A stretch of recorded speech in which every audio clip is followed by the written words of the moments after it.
травматай би гэж хүмүүс ярьдаг штеп. Тэг ингээ ажиглаад хаар ер нь бүхэл насны бүх төрлийн хүнд л өнгөрсөн амьдралын травма байгаад байгаа.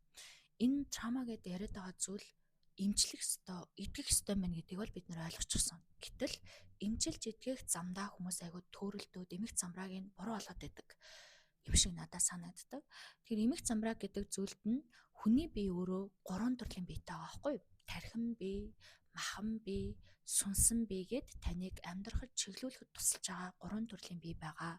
Тэгэхээр таны амьдрал тохиолдсон тэр травма тань махан биед тань ямар өвдөлт завиурыг мэдрүүлж исэн бэ?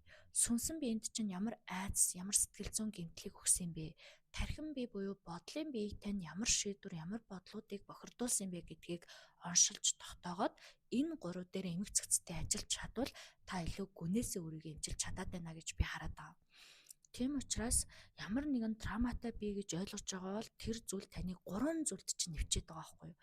Хүмүүс ихчлэн зөвхөн махан биений өвдөлт ч юм уу загварыг яриад эсвэл сэтгэл зүрхийн айдас гомдлыг яриад эсвэл бодол дээр тэр зүйлээс айсан яриад байгаа. Гэтэл 3 биед тань гурууланд нь нэвтсэн зүйлийг эмх замбраатай дистралтай оншилж олоод 3 биетэйгээ гуруулан тань цэгцтэй цаг хугацааны дистрал стратегийн дагуу гэдэг шиг те 3 биетэйгээ ингээ ажиллаад ирэхээр хүн гүнээсээ цэвэрлэгдээд эмчлэгдээд байна гэж би харж байгаа. Ингэж эмчлэгдэж байгаа нь хүнд яаж нөлөөлж ийн гэхээр сэтгэл зүйн маш их хэтрүүлтийг авж гин, бие махбодын маш гоё эрч хүчийг авж гин, тарих бодол нь маш гоё цэвэрлэгдэж гин, бодож байгаа бодлууд нь өөрчлөгдөж гин. Та хүчээр өөрийгөө гоё зүйл бодоход хүчлэх биш, угаасаа л цаанаасаа л итгэцэн бодлоос, итгэцэн сэтгэлээс, итгэцэн биенээс эрч хүчтэй эрүүл ухамсар гараад байгаа байхгүй юу? Тэгэхээр тань ямар нэгэн травма байдаг гэж та боддог бол өнгөрсөн амьдралтай ямар нэгэн таагүй зүйлүүд болсон гэж боддог бол та өөрөө 3 биетэй ажиллах хэрэгтэй. Энэ 3 биеийг эмчлэх, ажиллах, засах, итгэх маш олон төрлийн арга байдаг. Гэхдээ ингээд йог юм уу, бясалгал юм уу, дасгал хөдөлгөөн юм уу гэд хүмүүс төөрөөд яваад байгаа байхгүй. Хийж байгаа зүйлүүдээ 3 биенд нь хуваагаад йог, бясалгал нь сүнсэн биеийнх юм байна те.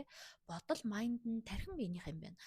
Дасгал хөдөлгөөн одоо тийм биетэй холбоотой зүйлүүд нь бол махан биений идэгрэлт юм байна гэд цэгцтэй яваад би энэ 3 биен дээрээ ингэж тусад нь ажиллаад эндээс идэгрэлтийг гүнээс авч яана гэд явах юм бол маш гоё ойлгомжтой санагддаг. Тэгэхээр яг одоо нийгэмд бол ерөөсөө сэтгэл зүйн эмчилгээ өнгөрсөн амьдралын травма буюу яг одоо нийгмээс авч байгаа травмануудыг эмчлэх, идэгрэх мөн анзаарч хараад өөртөөгөө ажиллах шаардлагууд маш их гарч байгаа. Тийм учраас та тийм төрлийн одоо хичээл ойлголтуудыг авъя гэж бодвол намтай бодлого пэйж хуудас буюу сүнслэг мэдлэгийн өрөөнд аваас мэдлгүүдтэй танилцаж болно. Ингээд танд амжилт хүсье.